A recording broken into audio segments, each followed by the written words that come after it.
Check, check. And the other one, okay. We should be good. Who's first? I'm going to go first, then I'm going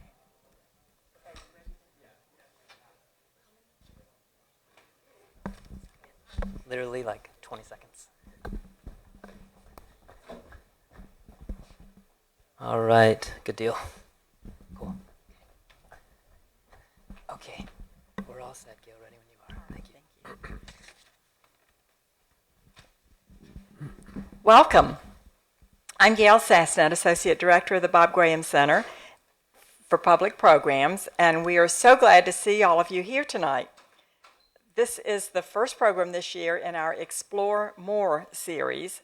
After the talk, there will be time for Q&A. We'll bring this microphone here to the center, so be thinking about your questions so you can line up as soon as Dr. Harris is ready. And now Joseph Case, who is the editor of Explore magazine, is going to introduce our speaker.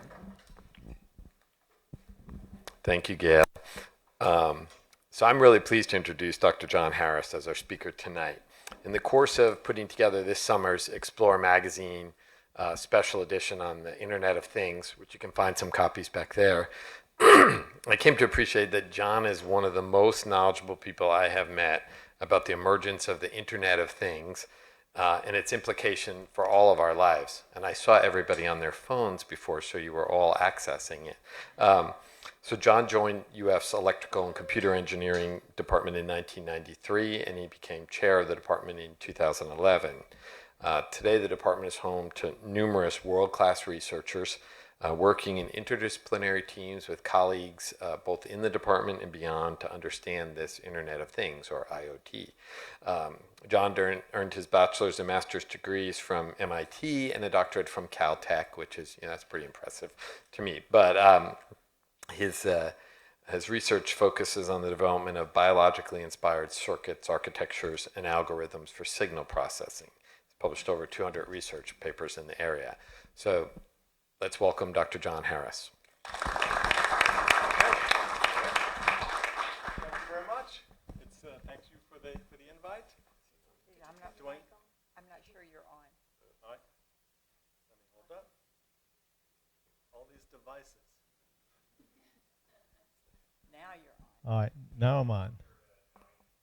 All right.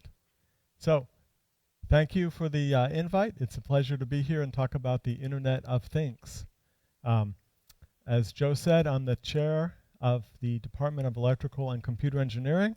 I'm an electrical engineer, and that might show a little bit in the talk. I tend to brag a little bit about electrical engineers, so don't mind me as we go through. So by the end of the talk, you'll know what the Internet of Things is, and you'll be so excited you'll want to join us and start building things in the Internet of Things.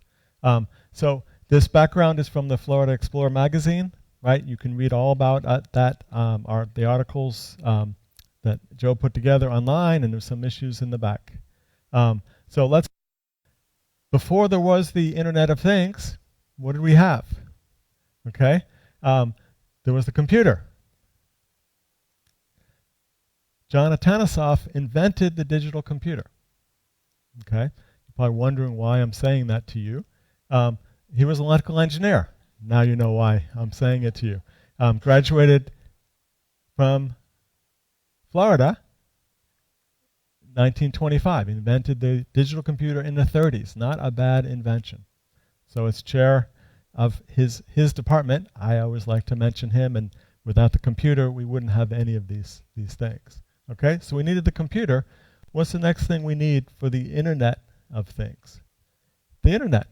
Okay, so next was the Internet. So who invented the Internet? It turns out Robert Kahn and Vincent Cerf get credit for inventing the Internet. As always, there's many people involved, but they get credit for doing that. During the 1980s, they invented the fundamental protocols for the Internet. As it turns out, Robert Kahn is an electrical engineer, so I'm bragging about this. And Cerf was a computer scientist. We need computer scientists too. Okay, and so next came the Internet of People. Okay, and this is the Internet that you're mostly used to. Okay, where you're logging into a computer, into your tablet, into your phone, and you're interacting with the Internet with maybe some of these sites. Social media, you're reading emails, you are watching cat videos on YouTube, all these different things, reading news, creating blogs, making websites, but you're the user and you're interacting with the computer on the internet. Okay, fantastic invention. So all the shopping, on the banking, all these things we never thought of back when the internet was invented. No one said, "Oh, we'll be watching cat videos on the internet. We'll be doing banking on the internet." All these applications, and Amazon and these things, they came after. It was hard to imagine all that happening when the internet was invented. When we talk about the Internet of Things, it's the same thing. It's hard to imagine what all the applications are. Okay, so we're going to be brainstorming for some of these things. And so desktops to laptops, tablets to phones, it's the human using the internet. Okay, pretty much. Okay, so what is the Internet of Things? Okay, so I will tell you what this is and what kind of things. Okay, what are we talking about? So what kind of things? Refrigerators, thermostats, chairs. So everything. Okay, this chair, we could put a sensor on it and detect if somebody's sitting in the chair or not. Have a sign out front. There's an empty chair up in the front. Okay, anything you can imagine. My shoes, we could put sensors on them and tell how much stress, if I'm walking correctly, this and that. Any device you can think of, anything you can think of, you can use for Internet of Things. Okay, so what do you do though to make it Internet of Things? Okay, so you need to embed some things with it. Okay, and these are electrical engineering things. This is our bread and butter. So you need some sensors. Okay, so it needs to sense the world of what's going on. You need some electronics, embedded processing, and communication. Right, you've got to be able to talk to other things. Okay, this is making that device smart. If you want, you can add some more things. Okay, for the really sophisticated applications, the data is communicated to the internet and put into the cloud. You have data aggregation, gathering all this data, more processing, big data. Then you have machine learning and artificial intelligence. So all these different things. So in my department, we work on all these things. So we're very excited about IoT because we're working on all the different aspects. Computer scientists also kind of work on the higher end, right? They're kind of programming and communication and AI and these kinds of things. Okay, so let's talk about an example. Watches used to be dumb, right? Just on your wrist, and you looked and you saw what time it was.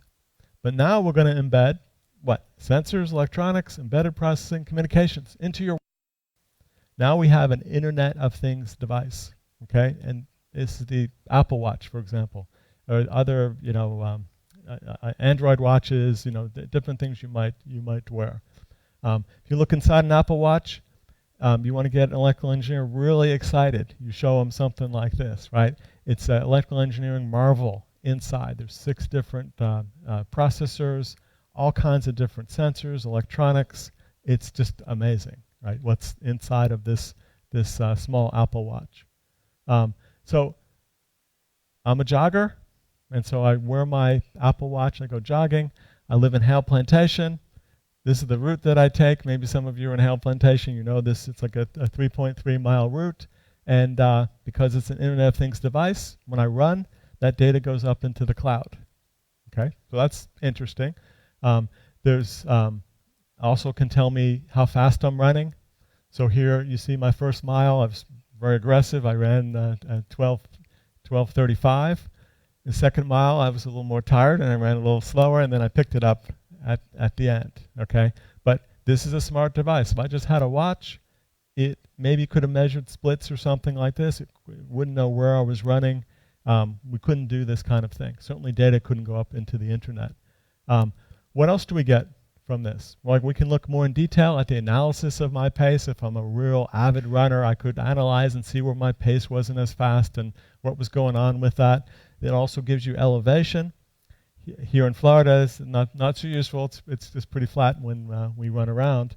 And so this is, so at the top it's 5-minute miles at the very top, and 15-minute miles down. It's showing the kind of the average in between, and it's picking the first mile was the fastest, it's telling us, and the middle mile was the slowest. Okay, so all this information that we're getting, pretty mundane. Probably a lot of you are doing these kinds of things. You ride a bike and you're putting data into the internet. It gets more interesting. So it also measures heart rate. There's a heart rate sensor in the Apple Watch. Okay, and we can try to correlate. I was running pretty quick in the beginnings. My pulse rate was highest, and I dogged it a little bit after that, and then my pulse rate wasn't as high, right? So there's different correlations we can make with this.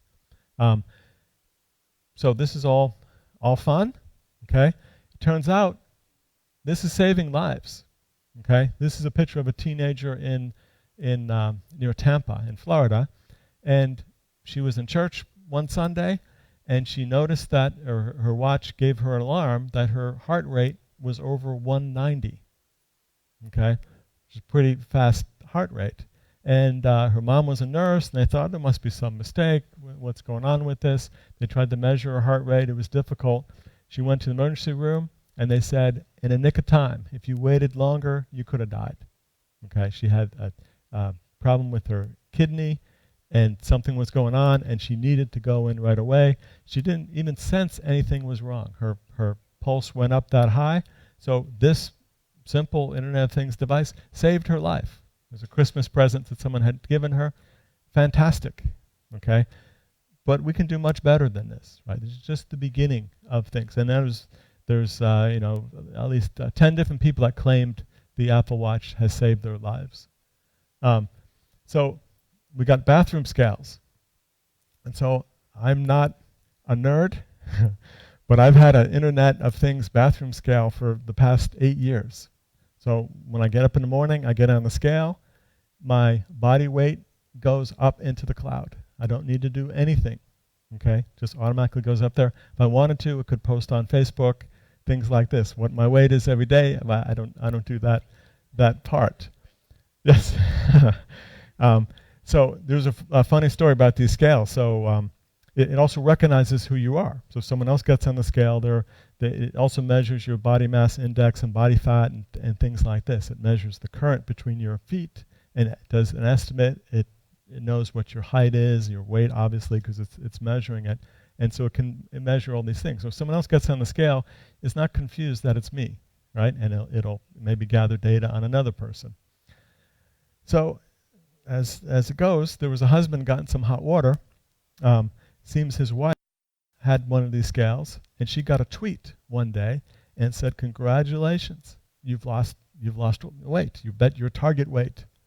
And she was a little confused because she was on a business trip. She was nowhere near the scale, and the husband was in a little bit of hot water because I guess someone else happened to get on the bathroom scale, close enough, and it looked like she had lost weight, and it had tweeted out. So it's a 21st century problem that people have. So with this scale, I've had this quite some time, since 2011, okay? And so we're going to talk about privacy in a bit. Well, here's my weight over the past 7 years or so. You can see this trend at the very end of it going up, right? But it went down right before that and going up, and so I keep track of my weight in this way. I'm not obsessive about it. Just it's automatic. I get on the scale and it just does it. My doctor might be annoyed because I bring my tablet sometime and show him my plots of data and things like this, and he you know, but it's just data of things. And so it measures weight, also measures a percent of fat that you have. And so you can see that trend at the end, it also went up, right? So clearly there's some issues. I was much healthier, I think, in 2011 as things go. So why am I telling you about all this? Okay, so all this data is there in the cloud. Okay, it's IoT devices. The bathroom scale is hooked to the internet. The watch is hooked to the internet. It's bringing all this data into the cloud. So what's the benefits of this data? So here's one example that I hope we can get to with this kind of data. So first thing is, imagine if there's thousands of people like me that are putting their weight and their pace, their heart rates, all these things into the cloud. Okay, so and it's probably not too crazy. It's going on right now, and then God forbid, some of the thousands have heart attack. Okay, can we look at that data, use smart processing, and what we do is artificial intelligence, machine learning, and then try to predict who might be on the target for a heart attack? Because there's thousands of people, and there's 100 that have had heart attacks. And I noticed the machine learning algorithms, they're very smart. As you're going uphill, the heart rate is increasing much more than it used to. Your weight has increased. The various symptoms of what it means to be on track for a heart attack. Okay, machine learning with all that data can do this, and this will be an application that comes out. So at one point, I hope that I'll be jogging, well, hopefully not me, and it'll say maybe you should go see a doctor. Okay, just because it saw the symptoms, and not an emergency. You don't need to stop right away and make an appointment, but you're on track for that, and just figure out what the issues are. Okay, so even more advanced than just it was at a 190, something is wrong. That's the most obvious one. It's like that.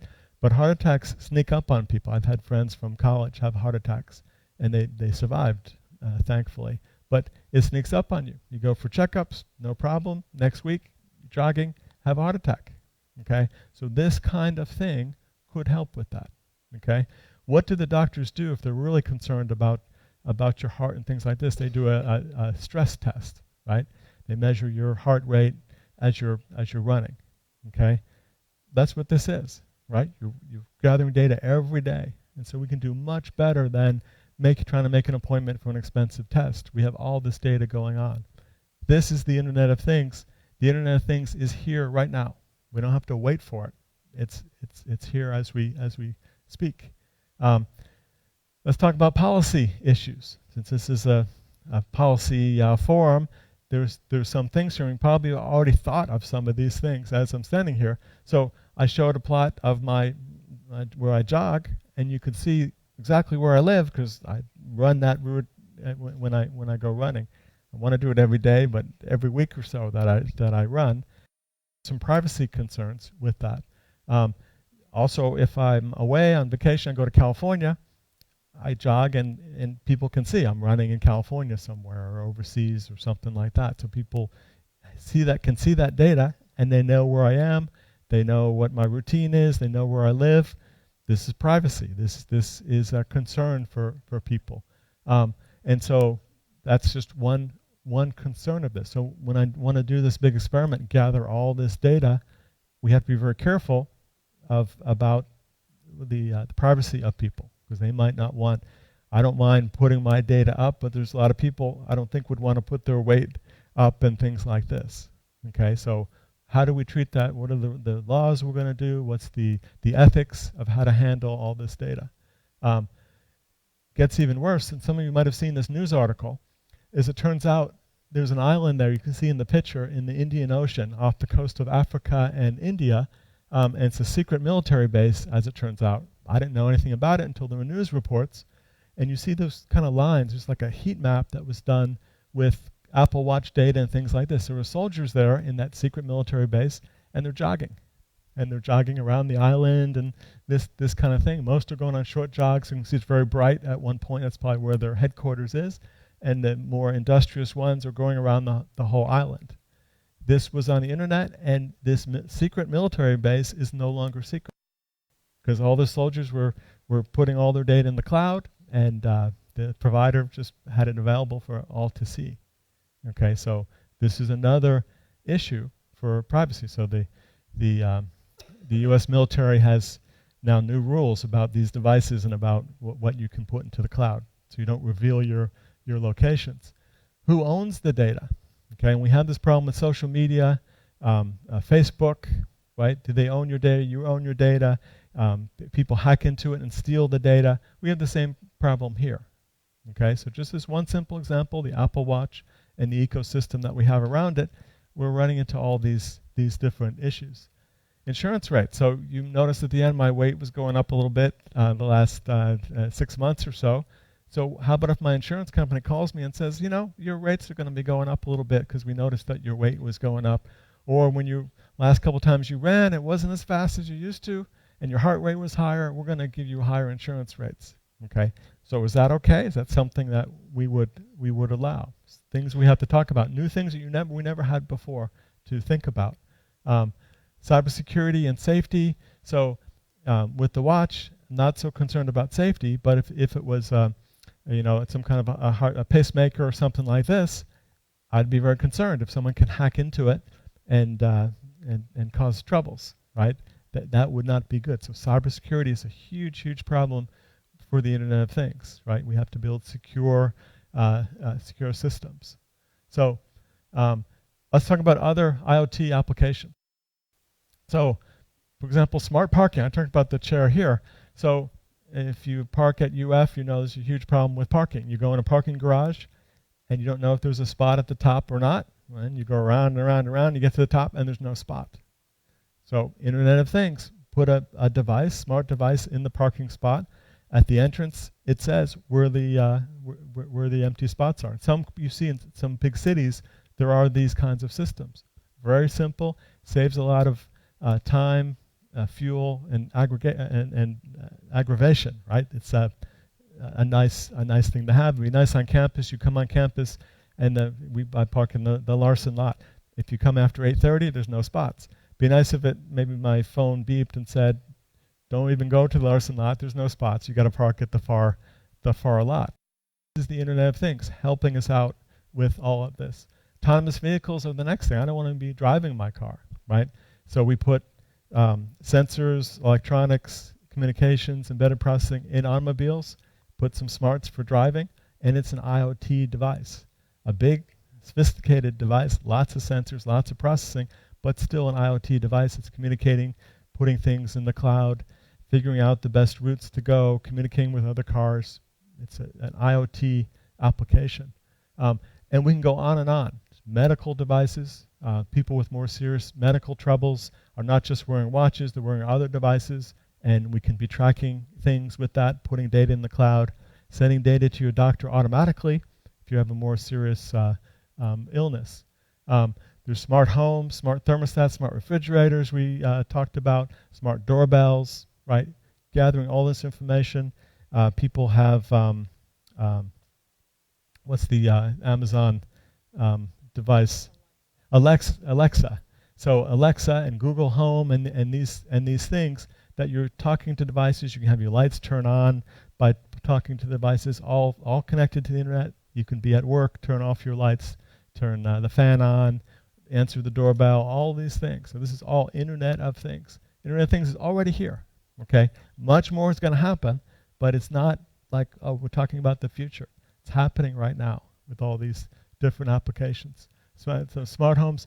Education is one I care dearly about as we teach courses. That's our mission at the university. And how we teach is the same pretty much as was taught 1,000 years ago. You stand in front of a room like this, and you're talking, okay? And everyone, trying to pay attention and listening. There's much better things we can do with Internet devices. One thing I'd like, for example, is a sensor, and we can do this with computer vision, looking at all your faces and estimating how attentive you are. Okay, if you're falling asleep, you're not paying attention, you're looking off here, your eyes are closing, whatever is happening. And then I want a little aggregate device that tells me what % of the audience is paying attention. And as that percent is dropping lower and lower, maybe I change up what we're doing, I do something different. Okay, so there's so much that can be done in education with Internet of Things. Huge area. Personalized learning, right? We do one size fits all, give one lecture. This is a different kind of lecture, but a classroom lecture, some people are prepared for it, some are not. Some are way past what you're talking about, and you have to decide, do I lecture to the top of the class, the bottom of the class, the middle of the class? We don't want to have to do that. We want to customize education for each person. Some people have a good background in algebra, some in trig, okay? And I want to be able to dynamically adjust what we're teaching to each of those people.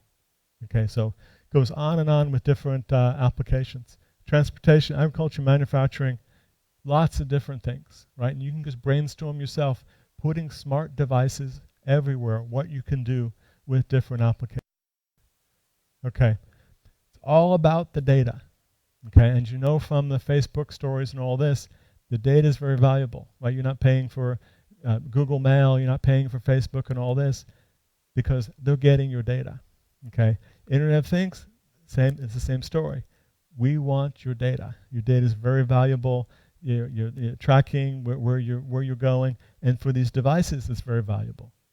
Okay, so same story is going to continue on.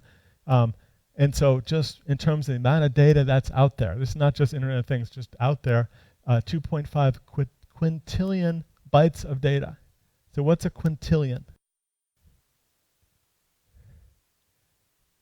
10 to the 18 is a quintillion. Okay, that's a lot of data created each day, right? The last 2 years, 90% of the data in the world was created. Okay, so that means there was only 10% of the data from more than 2 years ago. Okay, so it's in this accelerating thing. We're creating more and more at a faster and faster pace as we go. Everybody wants your data. Okay, so your fitness trackers, your devices, your smart doorbell, your baby monitors, all these things that are internet connected. People want your data. They want to target you for advertising. They want to build more sophisticated products. There's all kinds of things that are going on with it. Machine learning. So you've heard about artificial intelligence and machine learning. That's a whole nother lecture. We have some really great people doing research in this area. But it's fueled by data. If you don't have data, you don't have any machine learning. You can't do anything. And so this is the fuel that starts that engine of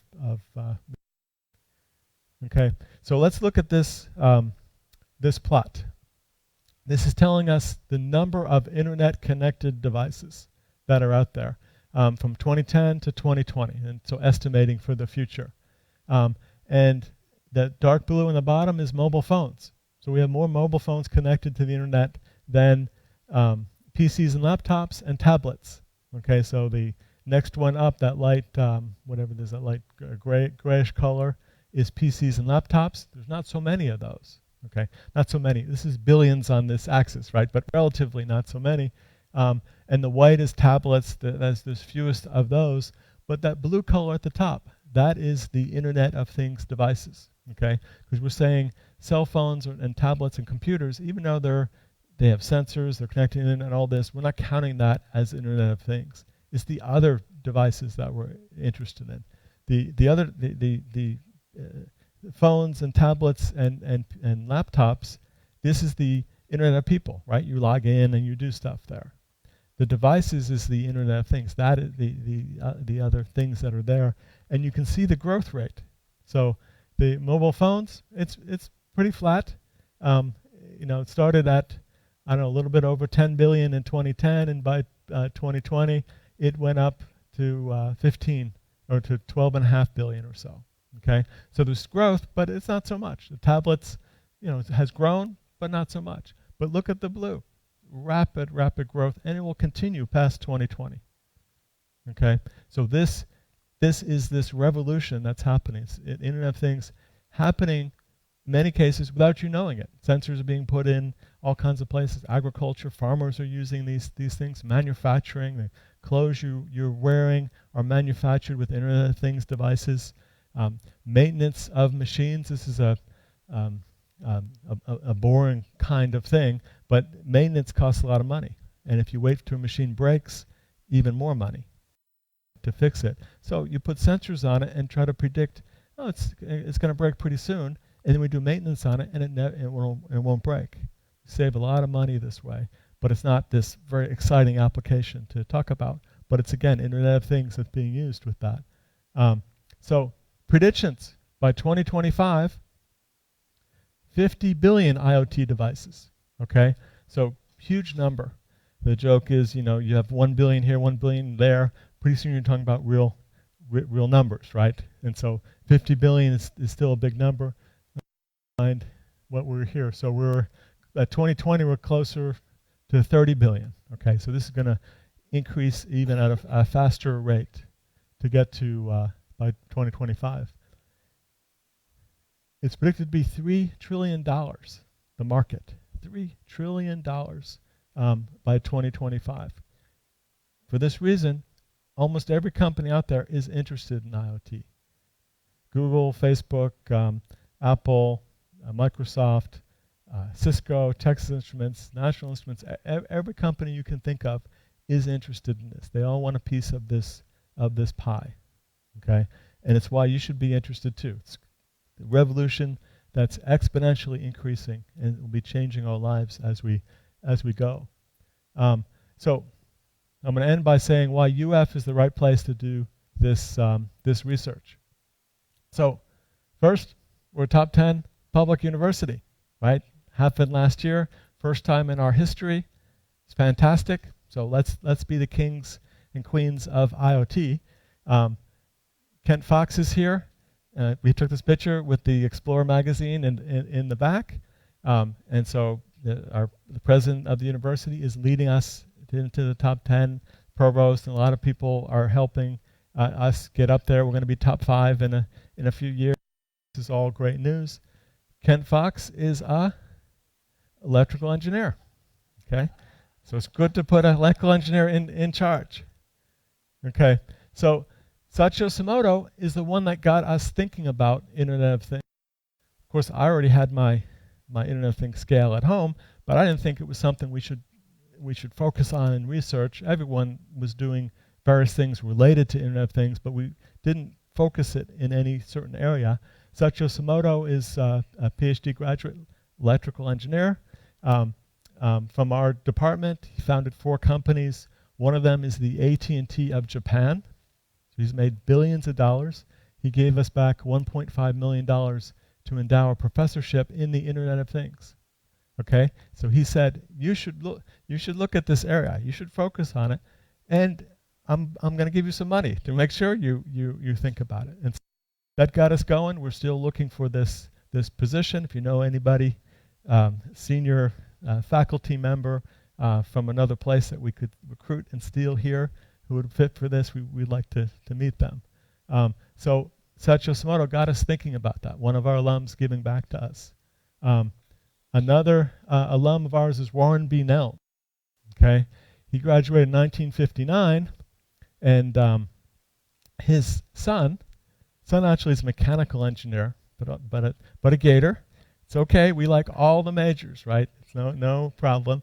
And particularly, we like the ones that become CEO of Discover Financial Systems, right? Your Discover card. He's the CEO of that company. He's a Gator. He wanted to honor his father, and came and talked with us. Dean Abernathy in our college. We were fresh off of Satya giving us money for IoT. So she suggested to him, how about an IoT Institute? He said, great. And it turned out that Warren did Internet of Things before its time. He had built a smart house and things like that in his past. He was a tinkerer, and so it all fit very well. Okay, so he gave us $5 million to start this institute.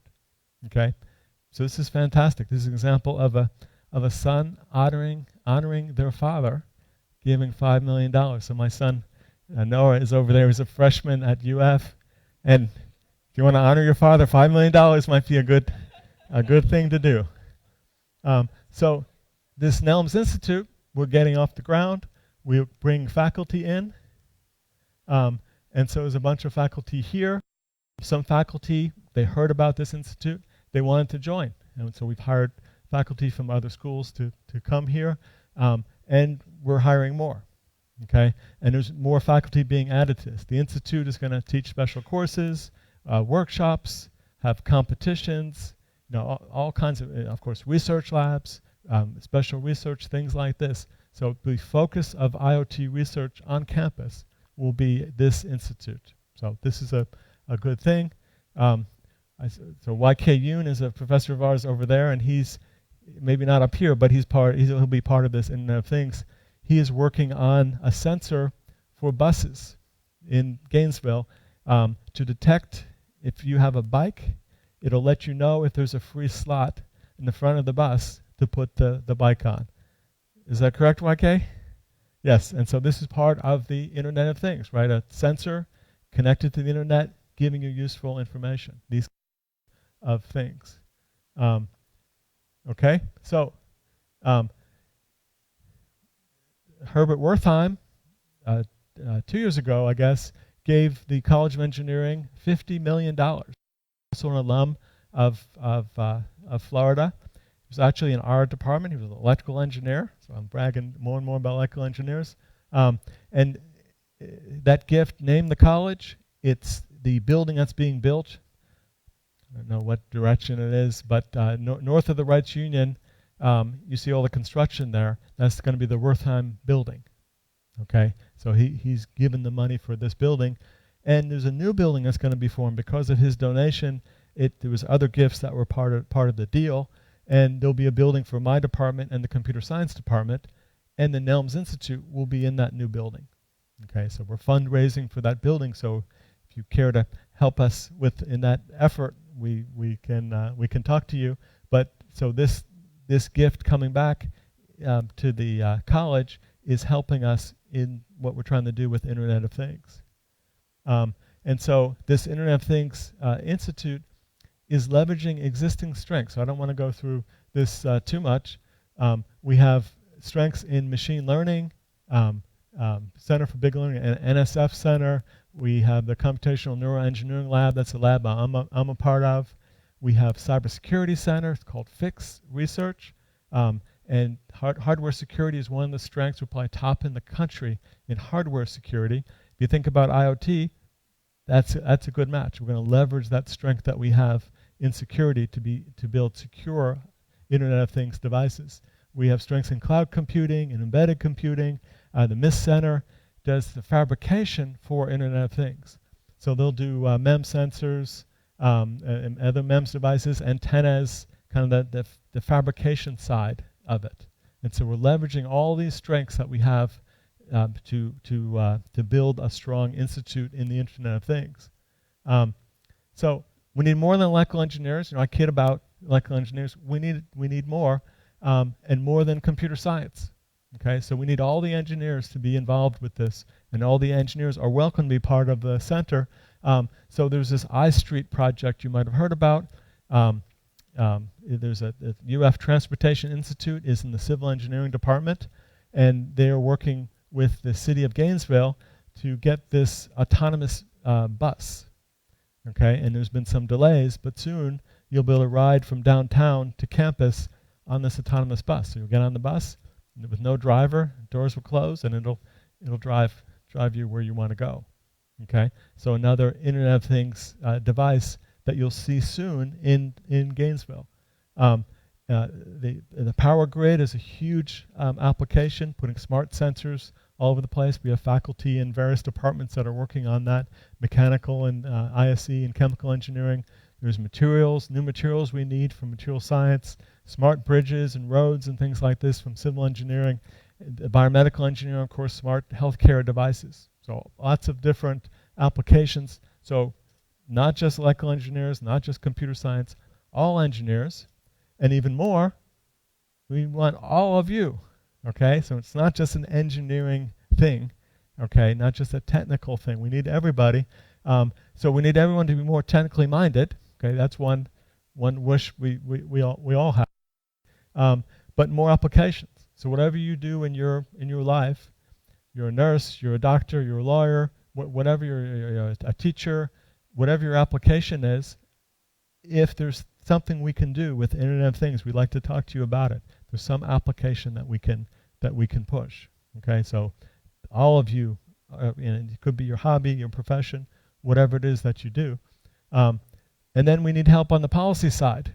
Okay, and this is from people studying this maybe at UF, or if you're not at UF, whatever you do in your work.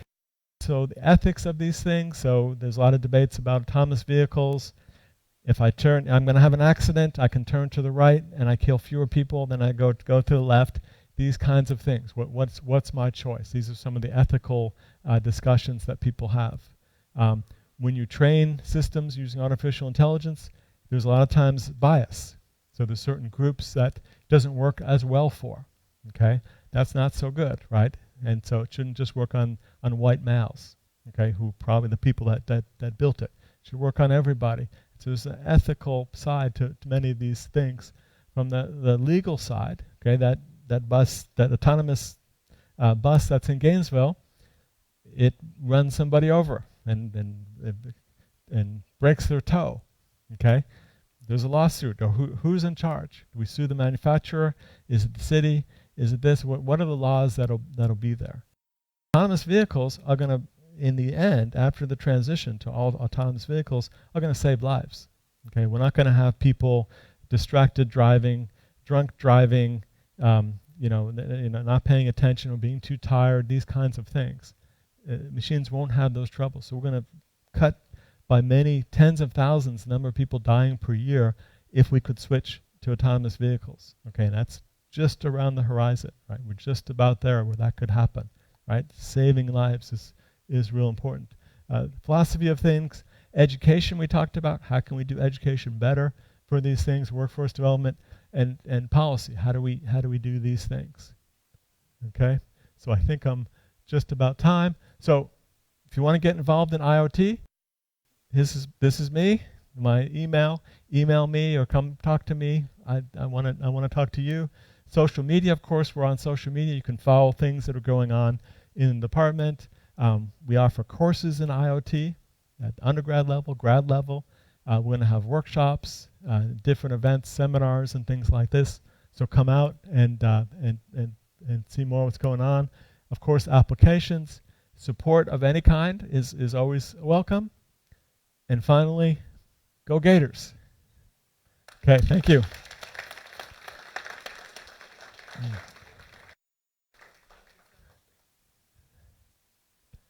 Yes. Thank you so much, Dr. Harrison. Sure. I'm sure that has generated some questions. So who has the first question?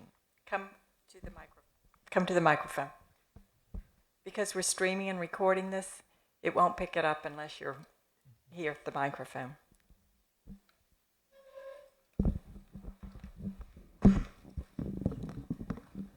Thank you so much for that talk. I'm a mechanical engineer, so how would I be able to get involved in this? Yeah, so first thing is you can send me an email.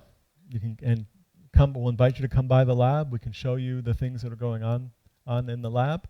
And everyone has useful skills. Yeah, even mechanical engineers. I don't mean to say that in a funny way, right? But we need everybody. And so there's a professor in the department named Prabir Brua. And I'm in Santa Fe still. So. Oh, in Santa Fe. Yeah, but I'm transferring. Okay, yeah. And so you're just starting now? Yeah. Well, I have one more semester at Santa Fe, and then. So you're still yet to determine what your major. Yeah, I'm kind of set on mechanical. Yeah. So and there's a student club associated with the institute, right? And so we'll have various seminars and different things going on, and courses that you really could take. Mm-hmm. Okay. There might be some prereqs that you might have to get out of the way first, but we want everyone to be a part of this. Okay. And so we want you, and if you have any brainstorming about possible applications, we're also interested. But there's someone mechanical, Prabir Brua, who is doing HVAC systems with Sean Mine in my department. And I think in Pugh Hall, they've instrumented the HVAC system. And so to save money, so putting sensors on all the different the different systems and then saving money, right? With power, if you can schedule the things to come on at different times, at the appropriate times, you can save a lot of energy this way. There's a lot of wasted energy in buildings because we don't know what's going on. You might turn a fan on, there's nobody in the room. That's a waste of time, right? And so knowing where people are and having sensors measuring the temperature everywhere and communicating it all together, you can make better decisions. And we need mechanical engineers for that. Okay, sounds interesting. Thank you. Sure. Well, I'm not an electrical engineer. That's but fine. If you're looking for ideas of something, and this may be a little far afield, if you're looking for ideas of something that needs attention, hurricanes, flooding, that type of thing, the communications afterward, everything I'm reading about, it's a nightmare. And there must be ways that through the data that they can tell where the resources need to go and that type of thing. Yeah, so that's a great application. In fact, there's people in the civil and coastal engineering department that are working on disaster recovery. Because basically, the internet is down, right? You don't have the communication side. You're still gathering data at local places, but we want to quickly put the internet back, put the communication back, and then use some smarter techniques to figure out what's going on, where the resources should be put. And so that's a great application. Yeah. Hi, and I guess my question is kind of off of what you were just talking about with like disaster relief. What is the kind of reserve resources that the Internet of Things draws upon if, for instance, the internet is not available? Like if it's ever down, is there a way that it's like still generating power to be able to communicate these things? Yeah, so it depends on the application, but like the application I'm talking about with my watch, the internet is down, that data stays here, it doesn't go anywhere. And so many applications will just be broken, okay? Oh.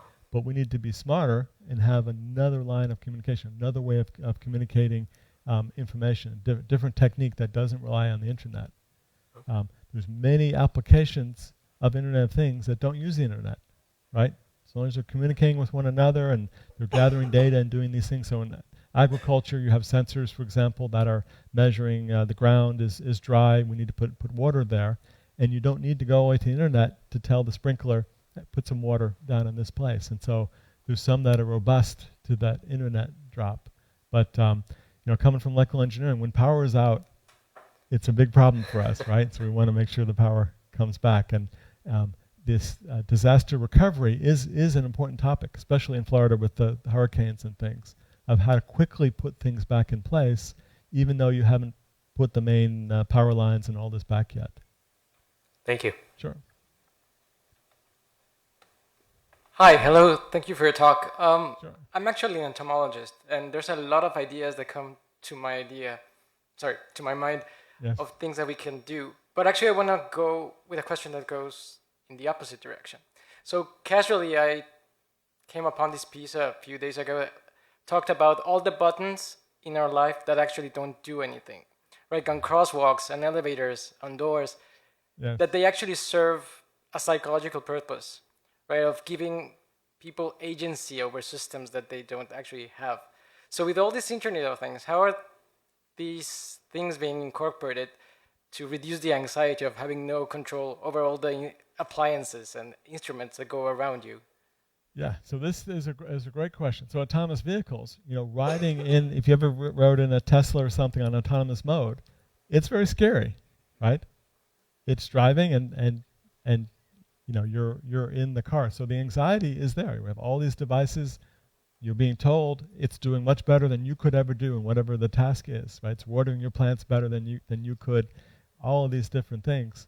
I don't know about the buttons that don't do anything. I would get frustrated if I'm hitting the button and nothing is happening. But if it's making people feel better, we could put some things that don't do anything, right? We are pretty good at that, right? Some buttons that don't. Yeah, they call them work. placebo buttons. Yeah. But So this is where we need the psychologists, right? So we're not leaving anybody out in this, right? Psychologists, what kind of things, what kind of anxieties people will have with these new applications of Internet of Things. What do we need to relieve those anxieties that people have, right? Is a great question. thank you. Sure. Hi. So in the presentation, you showed like a graph or a chart where there's like exponential growth of Internet of Things. Yes. And you said like a lot of data is required for this. So a lot of data storage, a lot of cloud farms, storage farms. You think the future there'll be a problem of just too much data storage, or these too much energy consumption required to store all this data? Are there any advances of like data compression that are being made to address those issues? Yeah. So this will be. I was talking about the quintabyte of data. Where is this being stored? Because storage isn't increasing. It's getting better, but not increasing as fast a rate. The engineers have to do better with that.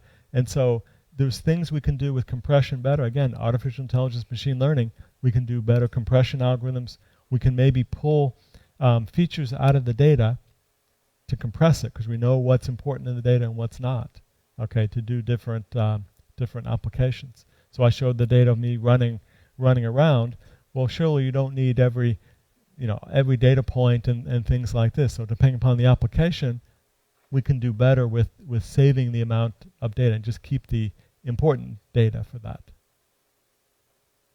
Okay?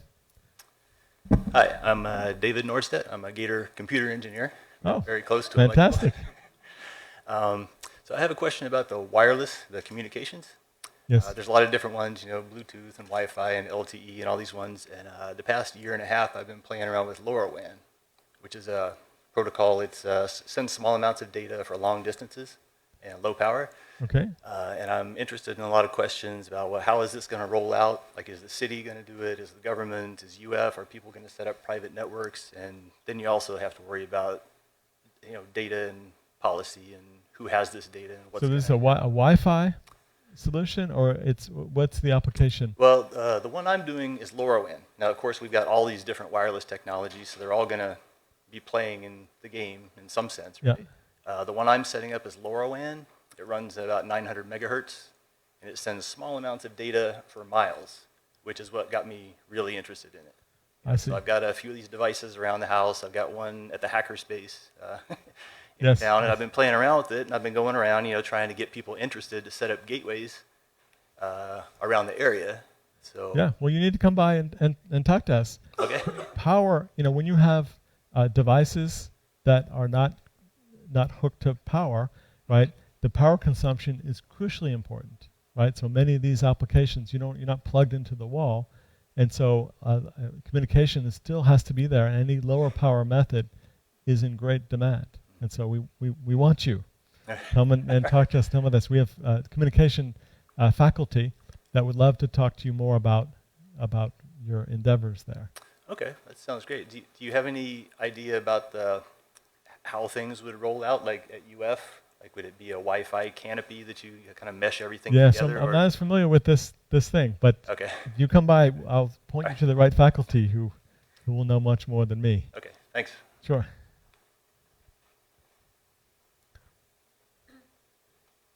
Okay.